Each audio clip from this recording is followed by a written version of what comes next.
একাধিক বিয়ের সপক্ষে যে ক্যাম্পেইন চলে থাকে, এই ক্যাম্পেইনটা কোনো কোনো ক্ষেত্রে আমার কাছে এটা আমার ক্ষুদ্র মত সীমালঙ্ঘন মনে হয়েছে।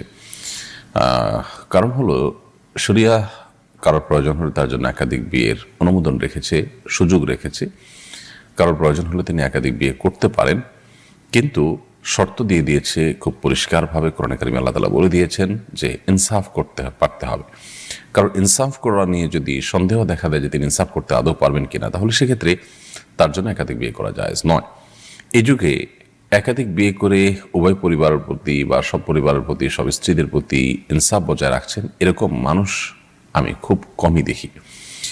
আমার কাছে শত শত মানুষ যারা আসেন, তাদের উল্লেখযোগ্য অংশ বা বেশিরভাগকে আমি দেখেছি যে তারা একাধিক বিয়ের পর উভয় স্ত্রীর প্রতি আসলে সমতা বজায় রাখতে পারছেন না। তো যারা সমতা বজায় রাখতে পারছেন না, তাদের জন্য একাধিক বিয়ে করা জায়েজই নেই। আর সমতা বজায় রাখতে পারবেন, সেই দৃঢ়তা থাকলে, সেই দৃঢ় বিশ্বাস থাকলে ইনশাআল্লাহ বিধানে তার জন্য এটি জায়েজ হবে। তবে এইটাকে ক্যাম্পেইন করে এটার পক্ষে আপনার কি জানি বলে, এটাকে নানা রকমের আলোচনা তুলে এটার পক্ষে আন্দোলন গড়ে তোলার মতো আসলে বিষয় নয়। এটা একটি জায়েজ বিষয়।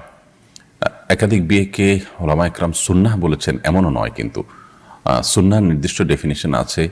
সুন্নাহ, নবী করিম সাল্লাল্লাহু আলাইহি ওয়াসাল্লাম কোনো কাজ করেছেন সেটাকেই, বা সাহাবা ইকরাম কোনো কাজ করেছেন সেটাকেই সবসময় সর্বাবস্থায় সুন্নাহ বা মুস্তাহাব বলে দেওয়া যায় না। তো কোনো ওলামা ইকরাম, কোনো ইমামগণই কিন্তু একাধিক বিয়েকে সুন্নাহ বলেছেন বলে আমার জানা নেই। সো একটি জায়েজ কাজকে যদি সমাজের মানুষ না জায়েজ মনে করেন, তাহলে সেক্ষেত্রে তাদের ধারণা ভাঙানো যেতে পারে, বলা যেতে পারে।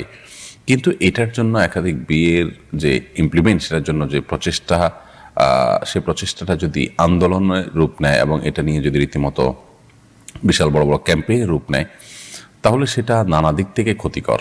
এর মধ্যে সবচেয়ে বড় ক্ষতি যেটা আমার নিজের অভিজ্ঞতা দ্বারা আমি বলতে পারি, প্রতিনিয়ত আমার কাছে এরকম মানুষজন আসেন যারা একাধিক বিয়ে করেছেন, এরপর একটা পর্যায়ে এসে দেখা যায় যে আর টলারেট করতে পারছেন না, নতুন বিয়ে করে সামলাতে পারেন নাই।